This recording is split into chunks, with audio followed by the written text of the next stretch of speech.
is your view on psychological egoism? If we're all ultimately acting out of self-interest, then does altruism have any merit? I don't think the question's well posed. And it's one of those questions that leads into a philosophical dead end because it's not well posed. There isn't any such thing as self-interest. It's not the right way to think about it because you're not alone. And so this is why I like Piaget, Jean Piaget, because he thought about this intelligently.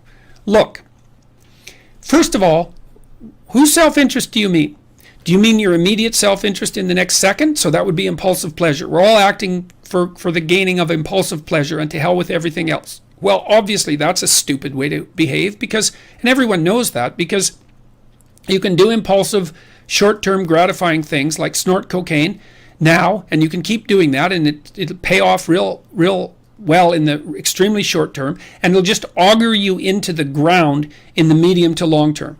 So if you're acting in your own self-interest, let's take that apart. Over what period of time? Your self-interest in the next second? Your self-interest in the next hour?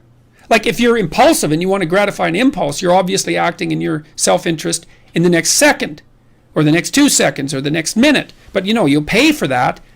Maybe you punch someone or you slap someone because you're so angry, and they knock you for a loop, and then they charge you with assault.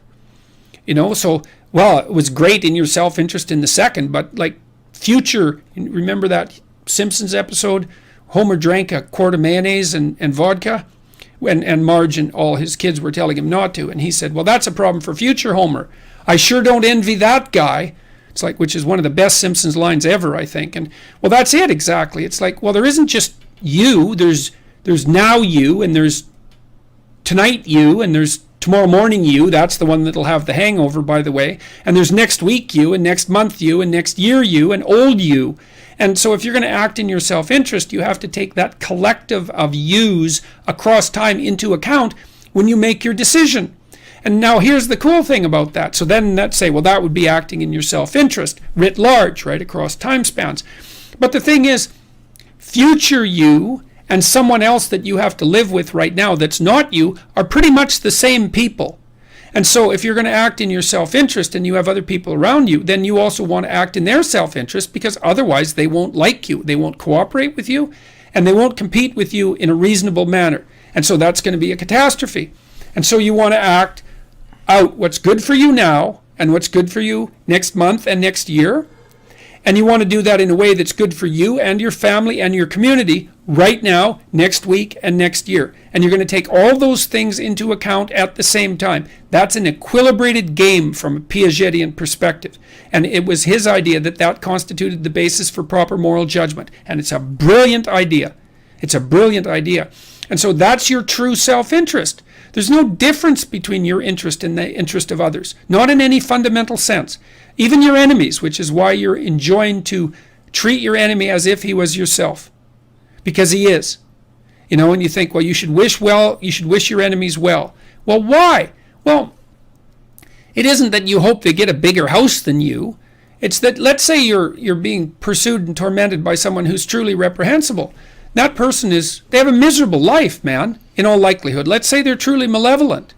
They live in hell. And what you might hope for them is that they could figure out how to get out of there, because it's not good for them and it's not good for anyone else. Think, well, even your enemies, it's like, wouldn't it be good if they could get their act together and stop being so unnecessarily malevolent? And that's in your self-interest. So the idea that your self-interest is somehow opposed to other people's, or that if you maximize your self-interest, you're not operating in the best interests of other people, is predicated on a poor idea of what constitutes your self-interest, because you're not separate in any real sense from other people. You're maybe not separate from everything in some real sense. Jung in his book Mysterium Conjunctionis, he had this idea. I'm going to go through it real quick. It's a complicated idea, that this is how you put yourself together. The first thing you do is you join your emotions and your rationality, so that your mind and your emotions are one thing. He called that the first conjunction.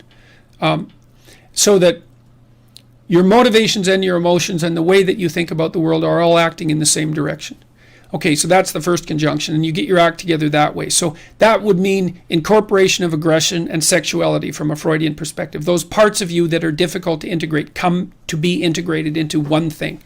So you can use your anger when you need to, and you have your sexuality under control. It doesn't have you, but you know how to use it, and it's a power for you.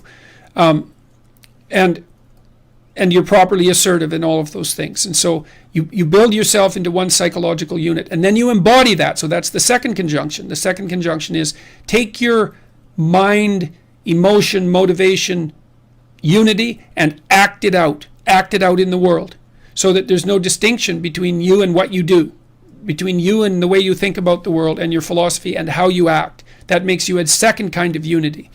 And then the final conjunction, which is the most difficult one, is to stop thinking that the world is different than you are. This is why I ask people to clean up their rooms. It's like, your room is you. It's you. And so you go in there and you clean up your room. You're cleaning you up too, the same way. You're developing discipline. You're putting yourself in order. You're developing a vision of the future. You're figuring out how to dress. You're figuring out how to take care of your things. You're interacting with the microcosmos that you have in front of you and learning how to balance chaos and order. There's no difference between you and what's around you. And that's a very difficult thing to understand. And so you want to act in a way that's good for you, but good for everything else at the same time. And that's a high moral virtue. And that's, so that's the right way of thinking about the relationship between psychological egoism and altruism. It's like as you move towards a broader conceptualization of things, you start to understand that there is no selfish self-interest. It isn't how life works. Like if you're married to someone, for example, and you're stuck with them for the next 50 years, it's like you can't win an argument with them. You can make peace because they're you, man. They're you. They're a huge part of your experience. You have to treat that person as if they are you. And that it isn't like, well, I'm going to treat you well because you're me. It's because people don't treat themselves very well often. It's way more complicated than that. You don't want to defeat your wife, man, because then you live with a defeated wife. And if you think she isn't going to take revenge on you, then you're not very bright. So you want to listen to what she has to say, and you want to listen to her problems, and you want to help her solve them because she's you. And you want to do the same with your kids, and then you want to do the same with the people around you if you can do it. So the whole idea of like, well, we're basically wired to be selfish. Well, we are when we're not very wise and we act impulsively. But as your view of the world broadens, you start to understand that this is why in the Buddhist philosophy, Buddha attained nirvana. So that meant he could stay in union with the gods, so to speak. He attained the highest form of subjective experience, which might be something like total immersion in bliss and meaning. But he rejected it because he went back into the world to help other people attain nirvana, or at least to move towards it, because he realized that there was no individual redemption without the redemption of all.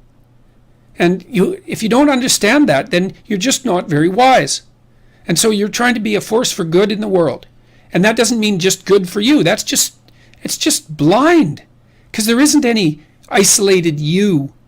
That isn't how things are. That isn't how reality lays itself out. So